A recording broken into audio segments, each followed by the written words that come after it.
If you've ever lost weight only to watch the scale creep back up months later, you're not alone. But what if I told you that regaining weight is connected to a fundamentally flawed way that we measure success with our health? Today, my guest reveals why anyone can lose weight, but keeping it off and achieving lasting health requires an entirely different set of skills. You'll learn why the scale is the worst possible measure of transformation, the hidden skills that separate temporary weight loss from permanent change, and why most people become smaller, weaker versions of themselves instead of the strong, capable person they could become. Stop chasing the wrong metrics and start building the competencies that actually matter.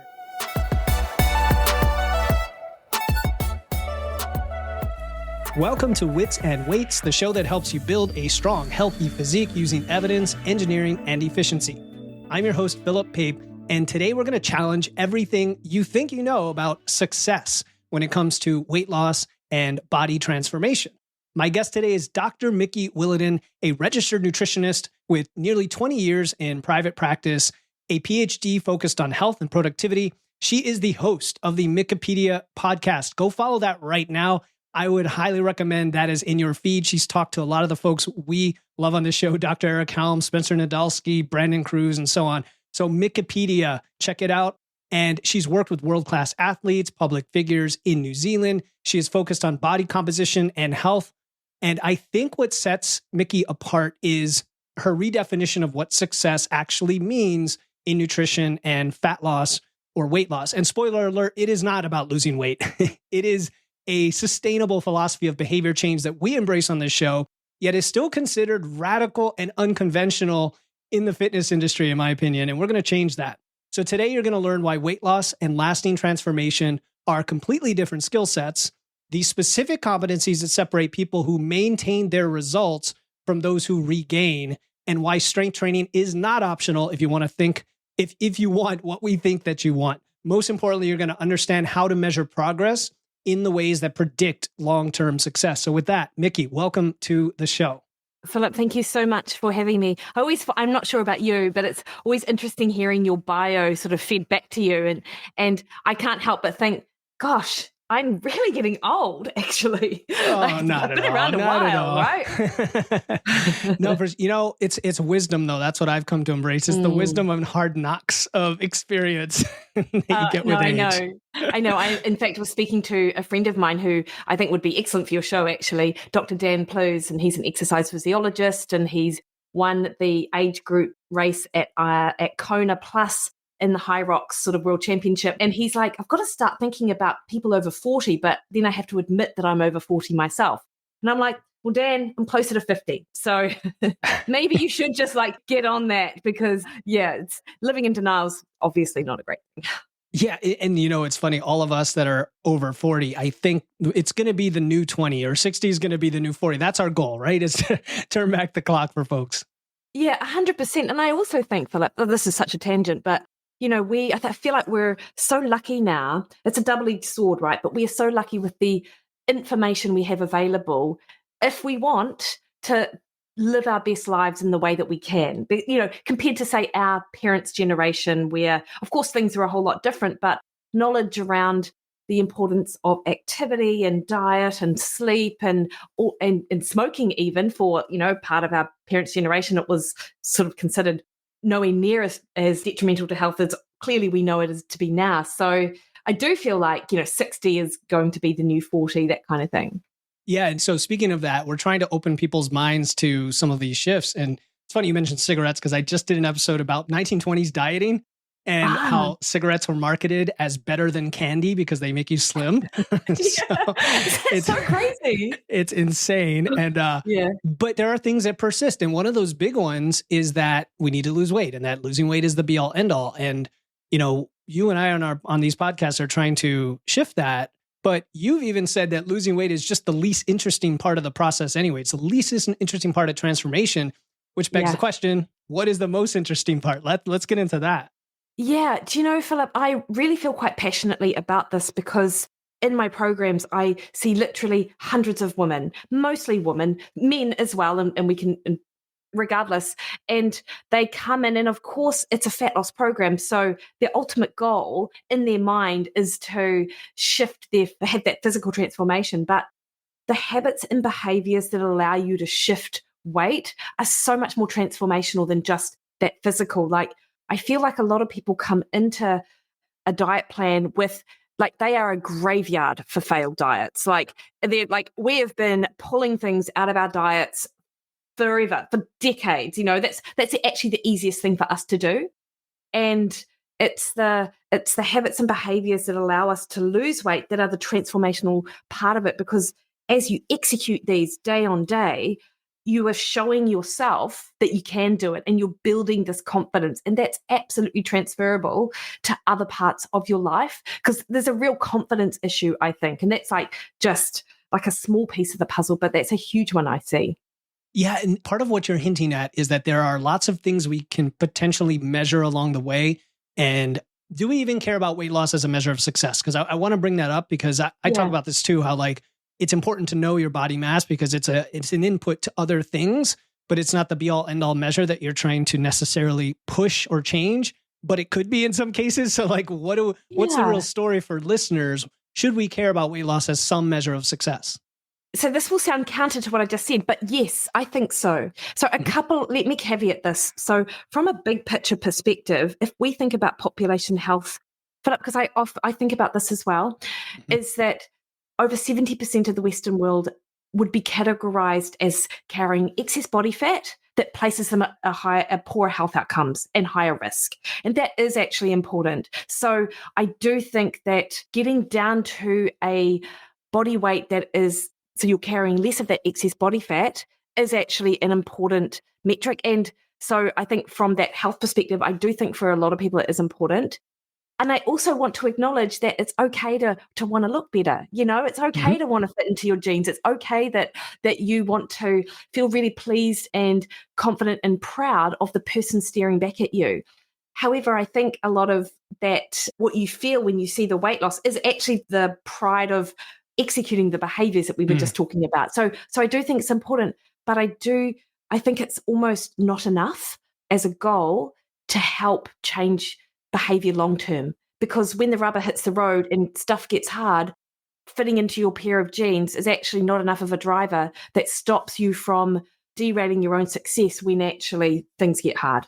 And that's going to hit on the crux of it. You mentioned long term and the sustainability of it, and the having a deeper meaning or motivation. And so then maybe the thought experiment is here, okay, you have someone who loses 30 pounds and then regains it, which we know is as many as 95% of people, right, is a common number we've thrown around, versus someone who loses 30 pounds and keeps it off for decades. Again, just thinking about weight loss and how it is a marker for health, and it is correlated with body fat. And we're not even getting into like the next level of optimizing body composition. We're just talking about basic obesity versus healthy weight. What is the difference between those two avatars? So, someone who yo-yo diets with losing the weight just to regain it, I mean, they do place themselves at risk of the cardiovascular disease, type 2 diabetes, these, chronic diseases that people who carry excess body weight are at risk of anyway. But more importantly, when they lose that 30 pounds and they regain it, they might lose muscle mass whilst they're losing that body weight. But when they're regaining that body weight, predominantly they're regaining body fat. So they actually end up overshooting on their body fat, maybe even having more body fat than when they started, because across the course of that weight loss, and people who are generally more likely to regain the body weight probably didn't have in practice some of these, best practice ways to lose the weight in the first place that helps protect muscle. So they're at a much higher risk of these diseases. And importantly as well, muscle is a reservoir for glucose, it is the thing that helps protect our basal metabolic rate and our ability to exist on a higher calorie level. And so it just makes it harder in the long term. And you compare that to someone who loses weight and is able to keep it off, they're much more likely to have sort of done it in a way that allows them to protect their muscle mass, allows them to protect their metabolic rate, allows them to still live their life while they do it. And I think that's really important, because you've got to learn how to lose weight in the real world because life is always going on around you. So there are three massive takeaways. You just said that I couldn't sum it up better myself for the listener. One is the concept of body fat overshooting is important. I think I first heard about it with Layne Norton's Fat Loss Forever back in the day. So great. Classic. And, and some of the science has changed. Like we may not, for example, create all these new fat cells like we used to think and little things like that were changing. But the idea that we see this with Ozempic now, you could have massive muscle loss because you're not doing anything to protect it and you're losing at a very fast rate. And then what you regain is fat makes it harder and harder. And muscle being the foundation because of its carb sucking, its glucose sucking capabilities as a sink for glucose and increasing your metabolism. And there's a million other things, Mikki, which, both you and I talk about. And then the fact that it's sustainable. So a lot of people don't think the fact that when they're on a diet, they can do it in a way that doesn't feel like misery. And they can do it at a rate of loss that makes it feel like, okay, I'm pushing, but I can do this. And it doesn't feel like I'm cutting everything out, like you said before. So I just wanted to reiterate for the listener how important those three takeaways are with success and sustainability versus not. So what that leads us to now is, what are those skills? What that separate temporary weight loss from permanent change? And maybe you want to start with one that people struggle with the most and we can go from there. Yeah. Okay. So this might be it's not a skill necessarily, but it's a bit of a mindset thing, I actually think, Philip, is that sometimes we are sold in the diet industry that, it should be easy or it's easy to lose weight. And, it's simple. It's, that it's not actually work. And the reality is, if you give someone a diet plan and an exercise plan and they follow it, they will absolutely lose weight. I think people need to think about dieting or improving their body composition. So like it is a set of skills, the same way it would be if I was to take up guitar playing right now, having never, ever, like, of course I've touched a guitar, but, have never actually learned how to do it. And so part of learning how to play an instrument or a sport is learning the fundamentals, putting into practice, and then putting in the hours of training day after day. Like dieting is and eating is a skill. And I feel like people feel like they should know how to do it just because they eat. And you just can't. Like you underestimate the work that's involved. So actually it is hard work to change your diet in a way that is sustainable and keep that weight off. So I think accepting that it's hard work, accepting that there will be periods of time where it feels relatively easy, but there are periods of time where it feels a whole lot harder, accepting that there will be pockets of time where you absolutely go off the reservation and eat, whatever, but coming back to the tools that you've already got and sort of trying to get back and be consistent. I think that's really important, because out of everything, if you can't be consistent in the long term, then nothing's going to stick. But part of that consistency is accepting that it is work and the work is worth it. I think that's it. The work is worth it. Somebody, I think, is Andrew at Barbell Logic, calls it voluntary hardship, right? Oh, I love it. In the starting strength world where I learned how to lift, there's a lot of messaging like that about, like your squats are always going to be hard. And if you don't like them, they're going to be hard for the rest of your life, but you need to do them and they're going to push you and you're going to like them more and more because of the result, not necessarily because of the thing itself. But this reminds you. So you talk about consistency and skill and hard work. And that phrase, work smarter, not harder. I never liked that because I always thought I want to work smarter and harder.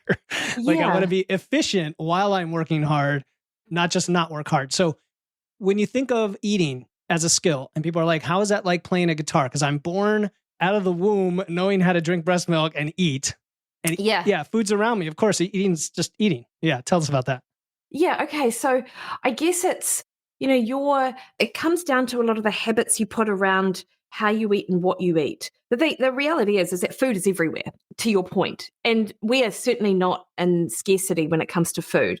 But having good choices available, that's where the work is involved. So actually prioritizing, and it is prioritizing, meal prep. And I mean, you'll know this, meal prep and meal planning initially. So when you are running short on time, you can just go to the fridge and pull out the chicken that you air fried earlier in the week and the salad that you made, and you've got good choices available. Like those are the skills that people have to learn. And actually it's the prioritization and recognizing it's important, because a lot of people think that they can just wing it, but our environment is not set up to wing it. It doesn't matter how much you know, like that knowledge isn't going to magically make that chicken appear in your fridge if you haven't actually prepped it. So I think a lot of the diet changes that people, would do well to make actually come from the meal prepping and the planning part of it to begin with. Yeah. So meal prep and planning, I mean, what that strikes me is that it's something you hadn't been doing, and now it's this step change of behavior you have to put in place, right? Kind of like when you're learning the guitar, you're going to have to spend every day practicing your scales. When you injure yourself and go to physical therapy, a lot of people don't do the physical therapy at home, right? And they just regress. Yeah. And it's like you have to, there's the hard work you mentioned before, there's the consistency that doesn't exist yet, and there's the skill, even knowing what to do. So when it comes to like meal prep, meal planning, consistency, all of that wrapped in a bow, what is your philosophy for getting people to change their behavior in general? Yeah, I think my philosophy is around that mindset shift, actually. So it's, the behaviors that I feel people need to make are the ones that I'm sure you talk about all the time, Philip, and you've talked with plenty of your guests about. It's that having that, like basing your meals around that protein load, having those abundance of vegetables for people who tolerate vegetables. So you've got good fiber, so you've got that food volume, switching up the flavors a bit so your taste buds don't get bored. So there's a little bit of variety, but also recognizing that, it's just food. Like you don't have to get all of your joy from your meals. Like, there are other things in life that also provide joy. Having the texture on your plate is also important for your taste buds. So there are a lot of sort of food factors that allow you to be consistent with your meals in a way that keeps you satisfied and sort of engaged. But also it's that the mindset that if you do, you're not going to ruin everything with just, if you miss just one meal, or, someone offers you cake and you have a slice of cake. And I think the catastrophe sort of mindset and that all or nothing mindset really plays a big role as well. And so people understanding that these things, if you treat them for what they are, they're literally no big deal. Like you might be on an 8-week plan, but let's face it, you've got decades of your life left. Like any 8-week plan, like the ones that I do, it's not a one and done. It's like, this is a kickstart for how your forever diet could look. And we just need you to practice these skills in the container of this group. So you've got the support when and when I say support, like no one's in there making the meals for them, but it's the emotional support when when things don't go to plan. That's the other support that people need. So getting them to sort of, I guess, execute the behaviors, but also try and change their mindset around that sort of all or nothing approach that they've previously had to diets, because that's actually the big thing, I think. Yeah, again, you hit on a really good concept. You talked about when people fail, I'm just going to use the word, they fail to do something, right? They fail to hit a target or eat what they plan to eat or what have you.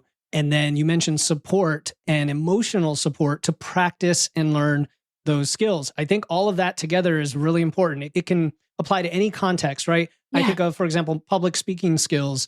I've been in Toastmasters for years, and it helped me become a better speaker because I'm among a group of supportive people who are like-minded, who are pushing me, but also they're holding me as I fail every day, and they give me feedback on that failure so I can improve.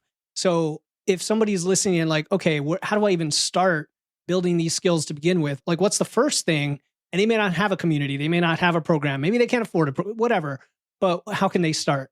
Yeah, such a great question, Philip. And I've thought about this a lot. I think to my point earlier about the accessibility of information, I think we're so lucky in that. And everyone will have a different way with which how to learn a shift in mindset. So things that I have found helpful and my clients have found helpful over the years. One is that sort of daily engagement in material that helps you shift your mindset. And this will sound a bit, I don't know how this will sound actually, but I love a lot of podcasts, like probably a lot of podcasters do, and people listening to this podcast do as well.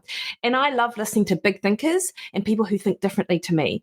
And it might be on topics of nutrition and health, which I'm super passionate about, but also it's on things like business, and it's things on sport and listening to other entrepreneurs and like AI and tech. Like people who are successful just think differently. And what I've recognized over the years, and then it probably started with Tim Ferriss' podcast actually, is that in listening to these podcasts just helped me frame things a little bit differently in my mind and help me interpret the information in front of me differently to how my internal narrative or framework might have it, because now I've suddenly got a different perspective with which I can draw on. And that is like one of the simplest things to do. And that's not the thing that's going to change it, but it absolutely helps me, this daily engagement. And so, people often bag social media, but I tell you what, I love social media for the Build Alpha accounts, for the James Clear accounts, for things like that just, you get a tile and depending on your mood, something's really going to hit. It's really going to resonate with you.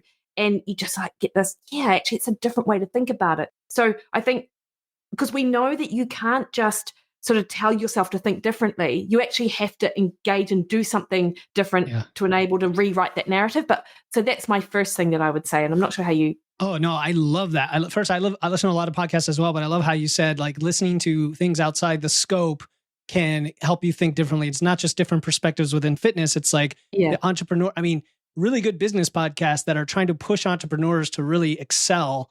That spirit of excellence applies to anything you do, right? And that's amazing. And then even individuals and there's people. Dr. Mike Israel, I think he's hilarious. Some people don't like him, his brand of humor, right? Yeah. But he's a very much different thinker. He's just a very different thinker. And then you and I were joking about going on podcasts and how we're all colleagues. And half the questions that I ask you today comes from the framing and the perspective of all the other guests that came before, helping me think differently about it, and then asking you something that pulls it out for the listener. So for the listener to have that shift on today's conversation, one of the things that you are big into is building that identity around being a health-oriented, a strong person rather than a dieter. That's one perspective I think is different for the listener, is not trying to be a smaller, squishier version of themselves, I think is what you said, but trying to be health-oriented. And I guess, how do people make that shift? Yeah. And I feel it's you're right. It's building a better body composition. And this is one of the things I talk about as well. When you're building something, you've got to actually add things in. You can't just strip away. And I think thinking about it a little bit like that, thinking about yourself like you're the athlete you are. We are human. We are athletes. Literally, this is what a whole human race, we should be athletes. So what is that athlete mindset? And it is more than just thinking and listening. People will hate this, but I think writing stuff down, I think reflecting on your day to day or your week to week in terms of what goes well for you with regards to even just your meal prep and your, did you achieve what you wanted to achieve today? If not, why not? What could you do differently to make things be better the next day? So it's having an athlete mindset, but also that reflection piece, I think, is a really big part of it. And because your goal can't just be to fit into your genes or to be a smaller version of yourself. It has to be bigger than that. And the work around mindset, you actually do have to put work into it. And actually that's the work that people don't want to do, Yeah, no, that's very true. So 2 more things came to mind. I'm always trying to relate to what you said here. One is, years ago, as a young engineer, I did a career counseling session where we did a self-awareness exercise. And it was the first time I ever heard about emotional intelligence. And I realized in the subsequent years how powerful it was to sit and think and write and just be open and raw about yourself. And some people don't like to do that, I'll admit. Some people don't like to journal. So it doesn't have to be journaling, right? I think, okay, what if there's a prompt on social media and somebody asks you a question, you answer it? That's a way to document your thoughts, right? Yeah. To engage with other people, to engage with folks. So anyway, I'm just trying to connect to the idea that a lot of people are go, go, go, right? And they're not thinking. So, Philip, what do you think about voice notes? And I've been thinking a bit about this actually, because we know that when you put pen to paper, it actually changes the activity in the brain that almost cements something a little bit more for the person when they're writing something down, which is often lost in our world of, keyboards and computers. But I do think the act of actually saying something out loud can be pretty powerful for someone as well. So, journaling isn't about then having to go back and read what you write. No one loves doing that. But maybe in the same with voice notes, maybe even just voice noting when you're out on a walk, having a couple of key phrases or mantras, or even just saying out loud what went well today or what could have done better today. Like, I think that could also work for some people, but I'd love to hear what you think, actually. Yeah, I guess the question is, are you listening to them ever, or are you just putting them out into the ether when you record the notes? Yeah. So I think actually just saying it out loud, hey, you get a shift in your physiology. I'm not sure. Okay, yeah, because where my mind went was, first of all, I do that all the time without a device. It's called talking to myself while I go for a walk, right? Out loud, or in the shower or in the car. I mean, everywhere. But also, I think of how I have some really close friends and colleagues who I will do voice memos with on our WhatsApp or Instagram or whatever. And that actually also serves that purpose. It's funny you mention that. But as far as, why not? I think there's something to be said about multisensory aspects of thinking and getting your thoughts out. And as a podcaster, we love to talk, right? Yeah, that's so true. So, like people who so this is work, but doesn't, though you're like reading your, I guess the work is setting aside maybe 5 to 15 minutes a day in activities that sort of engages your brain and gets you thinking differently or thinking bigger. Like, I think that's a really important piece of the dieting exercise thing, which I think no one really thinks as much about, or as much as they should really about. No, it's true. And I'm sure you've seen, or you can tell me if you have in your practice, because I see it as well. I have a group community now. It's pretty big. And so you see a lot of activity and a lot of talking going on.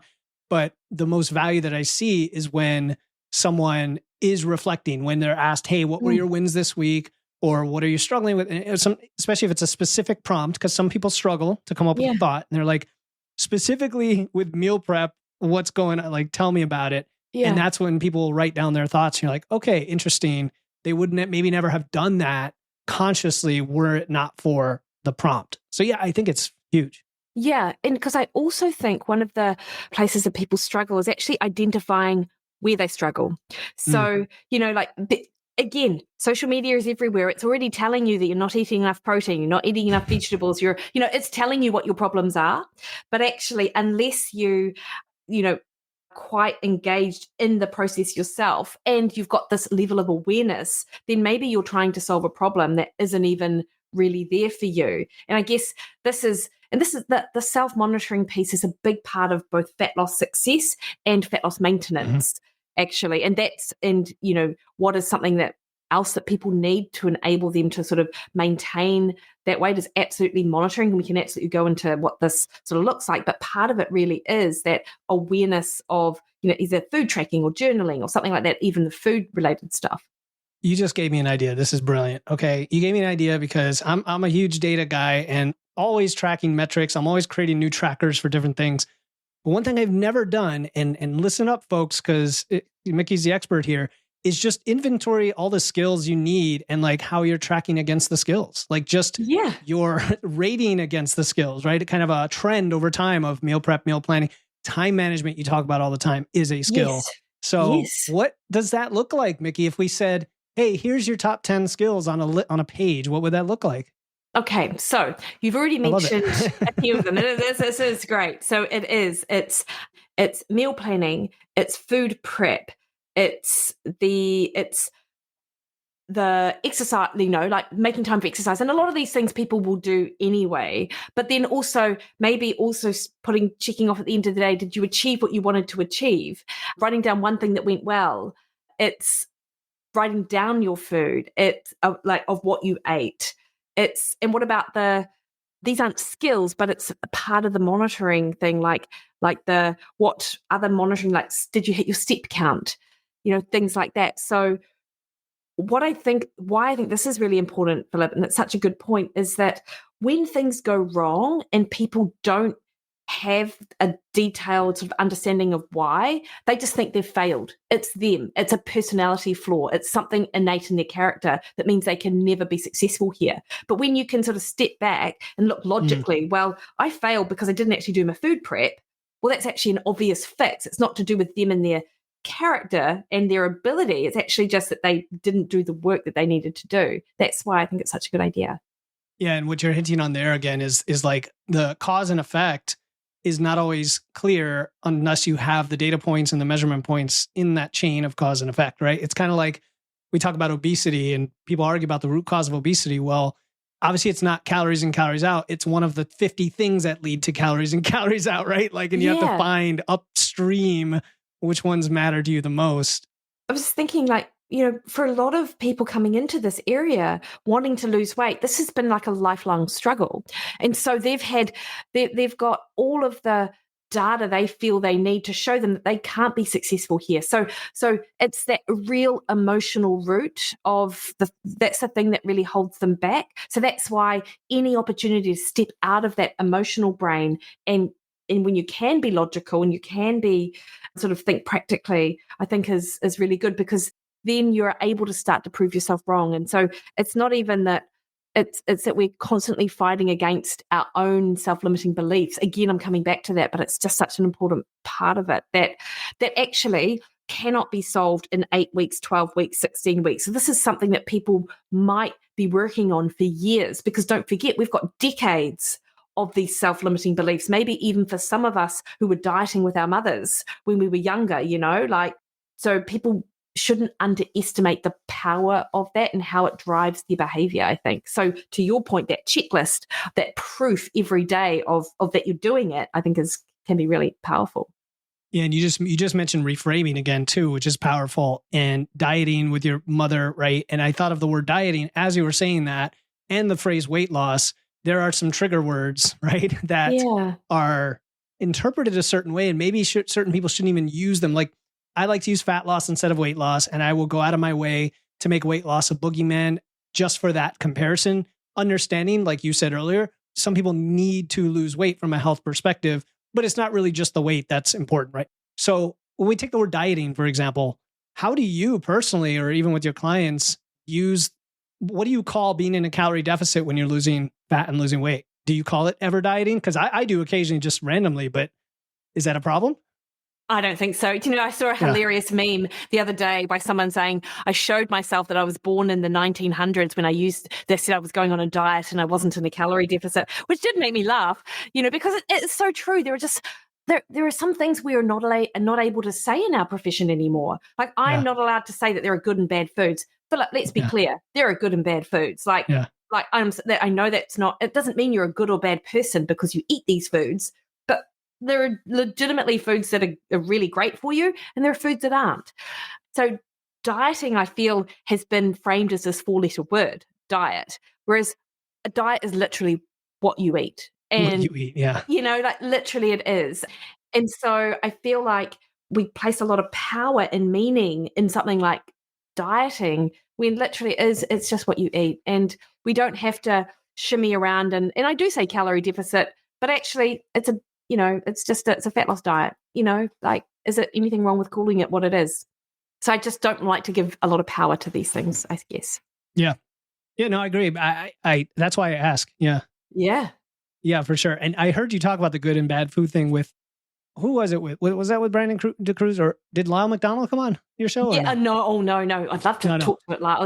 He's a huge personality. You were talking with someone about it, and all I was thinking is, I've done that. I've said how, like, talking about the rigid versus flexible restraint literature does look at moralizing food, and labeling food for some people can be an issue.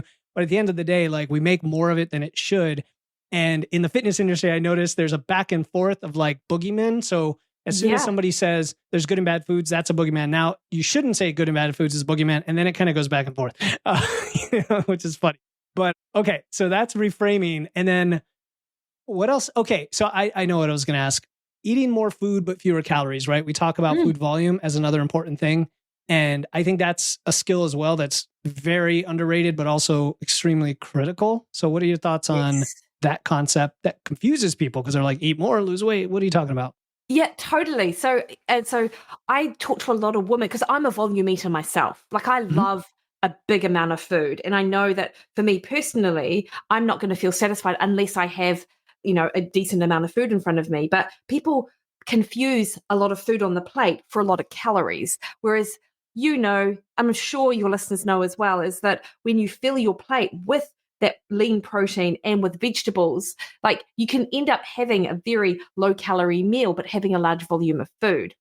And I think people equate fat loss with having to eat these like little tiny portions of food that never satisfy their appetite. And so they're always hungry. And I think hunger is actually an important part of someone's, fat loss journey. And it's okay to be hungry. And in fact, it's not a bad thing, but to be constantly hungry and distracted by food, and this is all you think about, like, and your meals are tiny, like, that's a problem. And it's unnecessary as well. And people don't think about energy density of food. Like the meals that you and I would advocate people eat are low energy density, but they've got quite a few, like, they're really nutritious, but they've just got a low amount of calories. Whereas something like a sandwich might look like it's less energy dense because it's a tiny bit of food, but actually it could well be far more calorie dense or far more energy dense, but it's not going to hit the same satiety signals in your stomach. So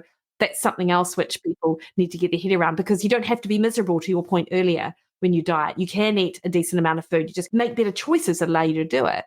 And on that food choice skill, because there's another skill on the list, is like how to select food. Even if you're eating a lot of whole foods, energy density can even vary, right? Like nuts are very energy dense. So you got to be mindful, and mindfulness is important. What are your thoughts on, in this world where we have AI, using AI to help with that? So in other words, this is your food log, throw it in AI and say, look, something's off here with my energy density, help me out. Are you up for using those tools? I mean, I think they can be helpful, but I gotta say, Philip, sometimes ChatGPT does a terrible job, an absolutely terrible job of, like, give me 4 meals that have 40 grams of protein, and it's rubbish, actually. But I think it's not a bad place. Equally, though, even just logging your food yourself on MyFitnessPal, which isn't a great app, but it's the one that everyone uses, like, that can give you some intel. And I feel like sometimes people outsource too much of this information to other people. They're like, tell me what's high in protein. Tell me what is low in calories. And it's like, you should do that work yourself, actually. Like, put that, like, this is where the learning comes in. And yes, it does take time to track your food. It does take time to weigh your food. Doesn't take that much time to weigh your food, but, whatever. But this is how you really learn. But I do think AI can absolutely be helpful for sure. But I often see what spits out and I'm like, man, I'm glad I know this area, because if I didn't, then I could really be going on a bad path here. It's so funny you mentioned that, because the latest, I've been joking with other coaches about how AI just validates, it tells you what you want to hear. Like, I know. I've said, look, rewrite this in the style of so-and-so, and it'll say something. I'm like, are you sure that's in that person's style? And they're like, oh, wait. No, it should be this. And I'm like, are you still sure? And they're like, no, it was right the first time. I'm sorry. And it just like tells you what you want to hear. No, and it's funny. I guess the latest episode of South Park is all about ChatGPT, like just telling you what you want to hear. And that reminds me of, when you said the meal planning being rubbish, it's like, if you never in the first place understood energy density and what your options are, you don't know what to trust. Yeah. I suppose once you have that baseline level of knowledge, then the information coming back, you can validate, okay, I forgot about that. Thanks, ChatGPT, for the idea of tuna in a can. Like, I had forgot about that, or whatever. Yeah, totally. So and I also like that you asked about the energy density as well, Philip, because what I feel like the Mediterranean diet gets a lot of airtime, and I love the concept, albeit there is no such thing as one Mediterranean diet, and I'm sure you've talked to people a lot about that. However, people can get it in their head that it doesn't matter how much olive oil they use on their salad, and it doesn't matter how much avocado and almonds and things like that. So and I think actually, like, a lot of people think they sort of quote unquote know how much they're eating, but honestly, if you're listening to this thinking, but I do a lot of what they're talking about and I'm not seeing success.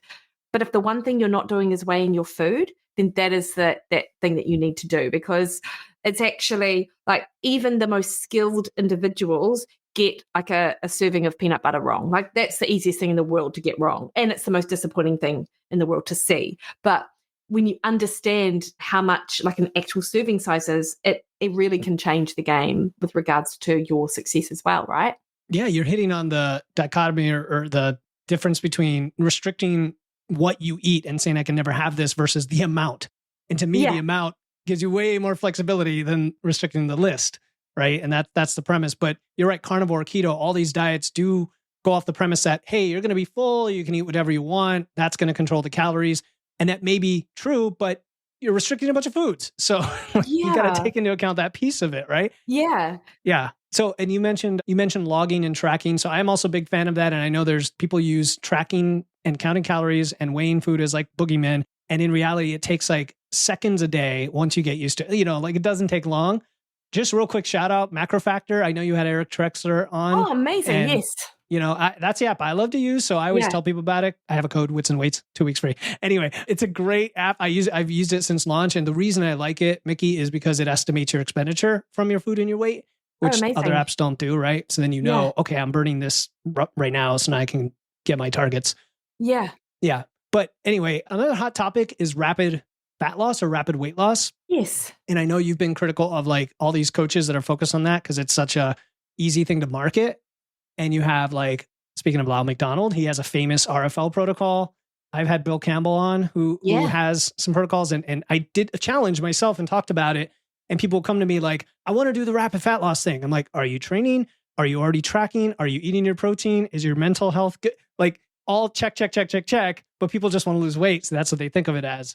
So go. Yeah. Okay. That's great. So first of all, I actually, and this might be counter to what you think, I love a rapid fat loss approach. Cool. Absolutely. Mm-hmm.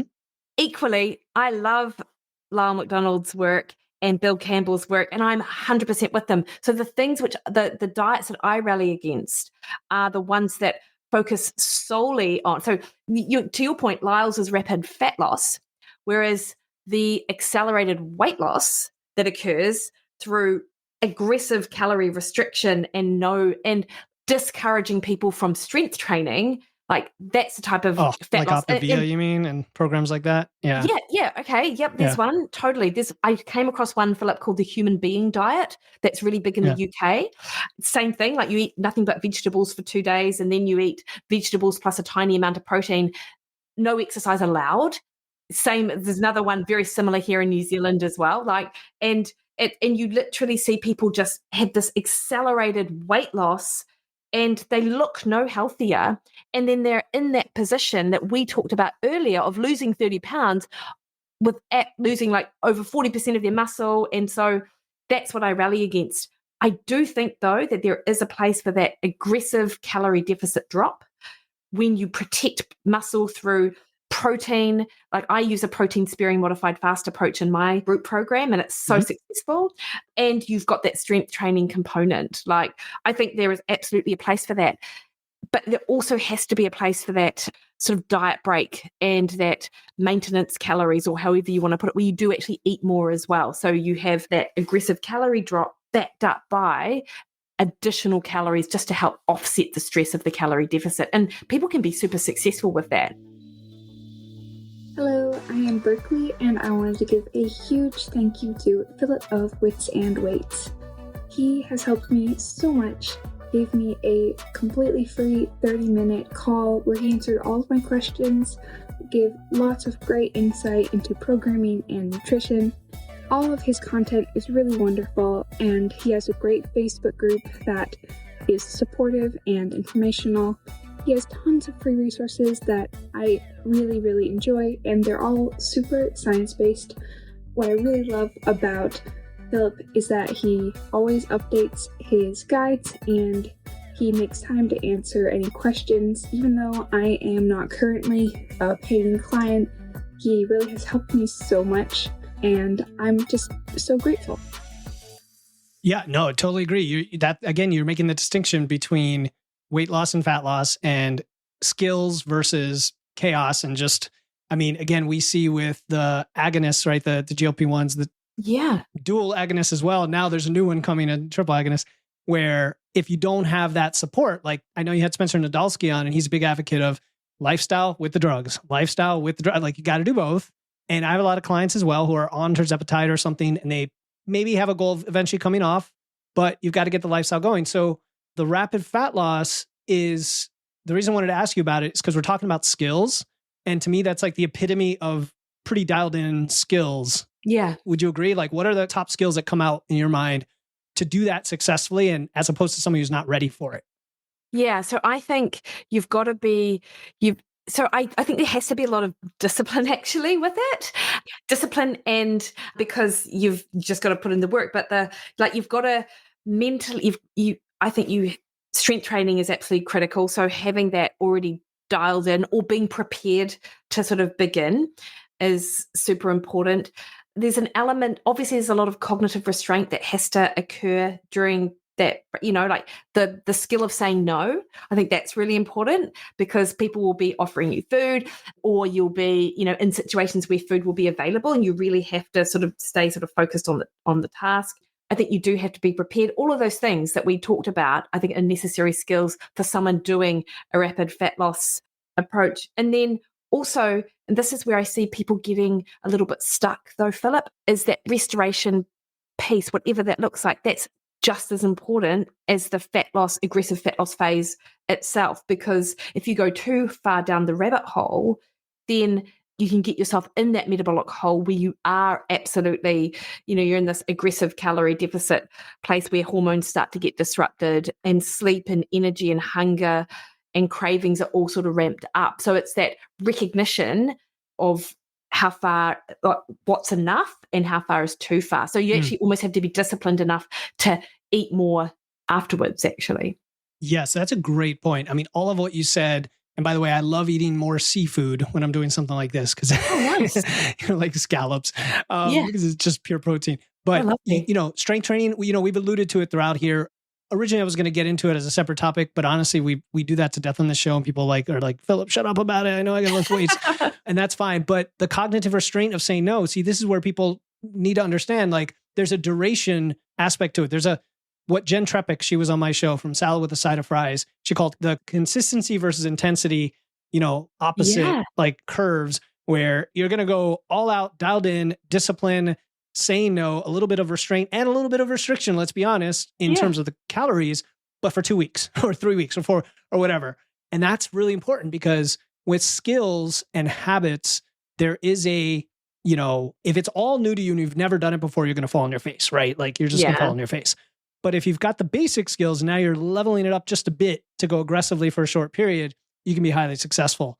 And people come to me on these things saying, okay, I'm done with it. Can I continue my fat loss phase like pretty aggressively? And I'm going to say no. Like what you just said, you should restore and come back to maintenance for a while. How long do you think most people need before they then go on another fat loss phase? Yeah. Do you know, I don't think that I can answer that as a blanket rule, actually. It depends. It's not great research, actually. Like, if I look at the diet break literature, and of course you've, spoken to Bill Campbell, I'm sure, about his work in diet breaks and whatnot. And it's like, as I understand it, you definitely need more than like 2 days. And for some people, like a week is great. And for other people, it's like they need a month. But I think actually dialing into that biofeedback will allow you that sort of better understanding of it. So if you're, one part is that just that diet fatigue, that mental fatigue from restriction, if you can't adhere to that approach, then you've got to take a break. And once you get that motivation back, then it's a good time to sort of hit the diet again. But that little middle piece, what people don't understand, I think, Philip, is that actually maintenance in of itself is still a dialed-in approach to nutrition. Yes. It is not free for all. And this is where people fall down, because they are either on a diet or they are well off a diet. And there's never that middle ground.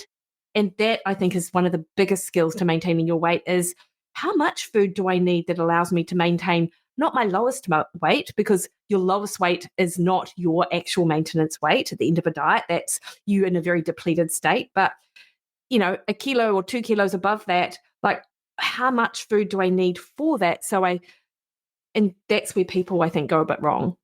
There's so many side topics. I would love, if I come on your show, we maybe dive into one of these, but like non-linear dieting, you alluded to it, because the more and more I work with folks, the more I realize just straight up staying calories every day is just one little slice of the pie of things that work for people, right? But a lot of people, and myself included, I found that weekend refeeds, after looking at Bill Campbell's he did a research review of a study from like 2021 that actually showed a potential benefit for lean mass retention. Just a slight benefit. It's hard to know if you could believe it, or not, because supposedly, as long as you're in the same deficit, it should be the same, but we see idiosyncrasies in the research. But from a psychological standpoint, like you said, and a recovery, man, having that weekend, going back to maintenance, it like resets you every week. It's a really 100%. Nice approach. Yeah. But for some people, it makes them go off the rails. I know. Right? And one of the feedback I got from like a member of one of my plans where I instigate these diet breaks is she was like, I love your program, Mikki, but I still felt like those diet breaks were a bit too restrictive.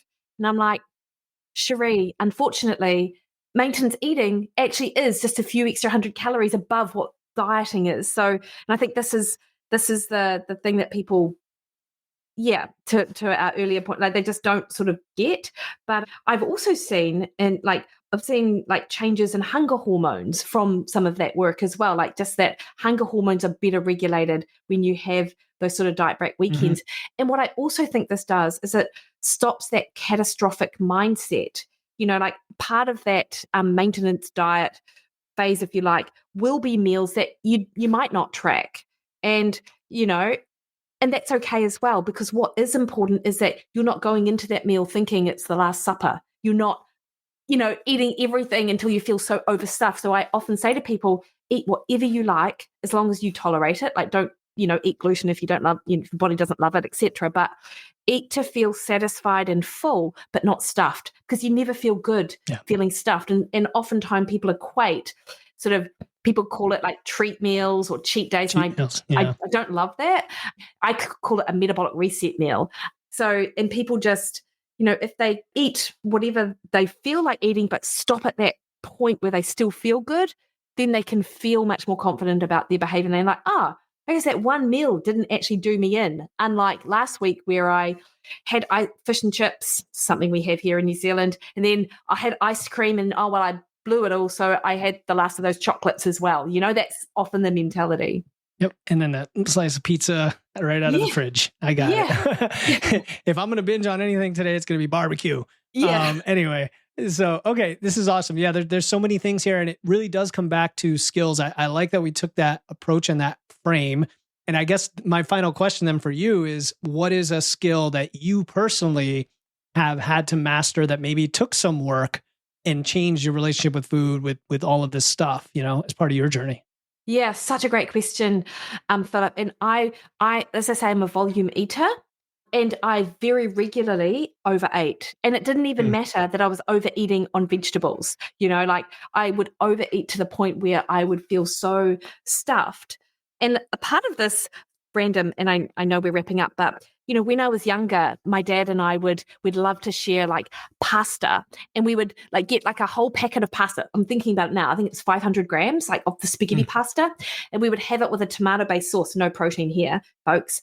But we would also have a big garlic bread as well, and we would literally half this meal. Like I was a chubby. I'm a twin, and I was the chubby twin when we were growing up. And so I just struggled with overeating like for a good like. From my teens right through to probably my early 30s. And I really had to practice slowing down what I was eating, when I was eating, slowing down, chewing properly, and then feeling comfortable with just a normal amount of food, even slightly bigger than normal amount of food, to the point that now when I finish a meal, I cognitively think I'm very conscious of the fact that, I could eat more, but I wouldn't feel good. And so I just have to actually actively remind myself of that. And again, it's still a work on for me. And I get it right probably 95% of the time, but I still will overeat on the other 5%. And I feel terrible. And I guess lucky that, if you overeat 5% of the time, I know that that's actually no big deal, but also I have a palate for foods which the things that I overeat on tend to be sort of those foods that you and I we advocate people eat. You still don't feel great, but so it's not a good habit. Yeah. Yeah. I know somebody who does that with apples. She just could eat like a dozen apples, and you think, okay, no, they say nobody ever gets fat eating apples, but you can overeat. And also, like you said, the biofeedback and the hunger regulation and how you feel, and digestively is an important factor. It reminds me, like for me, that's alcohol. And I'm sure a lot of people where I almost never drink now because like you, I drink so infrequently that when I do, it exacerbates or it reminds me how stark the contrast is between how great I feel when I'm not drinking versus this, like, why did I just do that for a little bit of pleasure in the moment, that hedonism that we all have. But again, if it's 5% of the time, don't beat yourself up over it. Like you said, it's okay. We're human. These things happen. And maybe it continues to reinforce why you don't do it 95% of the time. Yeah. Philip, do I have time to just say one other thing? Yeah, please go for it. Let's do it. So as you mentioned my bio, like I've been doing this for 20 plus years now, and I have a science degree. And so it's in nutrition. And then, that's what my postgraduate work is in. So I'm not a macro coach. Like I never did that weekend course or whatever that people do, or do personal training or whatever. So I never used macros until about 5 years ago, actually. So I counsel people a lot on what a plate looks like rather than what's in. But for my headspace though, I would also catastrophize foods off plan. So I was very restrictive up into my 30s as well. And it wasn't until I started tracking that I realized that sharing a serve of, hot chips or French fries with my husband wasn't an 800 calorie blowout. It was actually like 150 calories. It was nothing. So actually it allowed me to be less restrictive and more flexible. So I think for some people, and this was a lesson that I learned as well, which I'm so grateful for, is that it allowed me to be way more relaxed about my food than I ever have been now in my late 40s, which is really nice. That's so good, right? Because there's so many anecdotal but false narratives about the obsessiveness and the OCD and the restriction you get from tracking, yet none of it is supported by the evidence unless you already had that in you for other things. Yeah. And I love what you just said, because it made me think about the pork tenderloin that I like to have. Oh, yeah. The first time I tracked and realized it was quite lean, and I never thought it was, because it tastes fattier than that. And you're like, whoa, I could actually eat twice as much for what I thought. And that's kind of a cool concept. I mean, to explore for people, because then it also lets you play with swaps and say, okay, I can swap this for this. Listen to what Mikki said about food volume. This thing has more volume, but it's pretty much a similar food that tastes just as good. So boom, that's a win in my book. It's good. I totally agree. And it just allows people it allows them to move further away from that sort of narrative of I can't eat this and I can't do that. Because logically, when you count calories and put it in and it all, like, when you're able to sort of see it for what it is, you're like, I can have that. So you're just further proving to yourself when you do the exercise that actually you can probably be way more flexible in your mindset, which is ultimately the goal really when it comes to how you eat. That's it. Skills, flexibility, sustainability. Love it. Mikki, this has been a blast. So much fun. And listeners know they can find your podcast, Mikkipedia. We're going to link that. Is there anywhere else you want to send them to learn more about you and your work? Yeah, amazing. Thank you so much, Philip, for the chat. I love chatting to like-minded people. So Instagram, I'm pretty active on the socials. I try and translate, concepts into language that people understand. And I'm a bit of a geek, and I just share my life actually on there, which I love actually doing, because I feel like it's nice to be sort of transparent.